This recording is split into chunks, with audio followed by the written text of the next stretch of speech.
তো তো আসসালামু আলাইকুম গাইস, কেমন আছেন সবাই? আশা করি ভালো আছেন।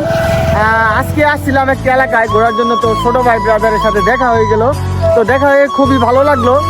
আজকে আমি একটা ভিডিও বানিয়ে দিয়ে গেলাম। কি কারণে? কারণ হচ্ছে আমি ওদেরকে বোঝাতে চাইলাম যে আসলে এই ভিডিওতে ভিউ বেশি হবে। কি কারণে বেশি হবে? আসলে ভিডিওতে ধরে রাখার জন্য অবশ্যই আকর্ষণীয় কিছু থাকতে হবে, বা মানুষকে বোঝানোর জন্য কোনো কিছু থাকতে হবে। তো আপনারা সকলে আসলে চেষ্টা করবেন ভিডিও কন্টেন্ট যাতে ভালো হয়, ভিডিও কন্টেন্ট থেকে যাতে মানুষ কোনো কিছু শিখতে পারে বা মানুষ এনজয় করে, ওইরকম কোনো কিছু রাখবেন সকলেই।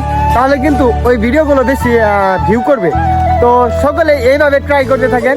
যদি আপনার টিম মেম্বার না থাকে, আপনি চেষ্টা করবেন আপনি নিজেই, আপনি যে পরিবেশগুলো দেখতেছেন বা মানুষের সাথে যে জিনিসগুলো এনজয় করতেছেন, ওই জিনিসগুলো তুলে ধরার চেষ্টা করবেন।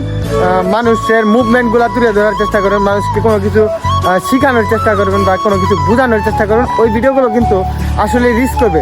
তো এইভাবে ধারাবাহিকতা মেনটেন করে সময় মোতাবেক পোস্ট করতে থাকেন, ভিডিওগুলো কিন্তু অবশ্যই রিচ করবে।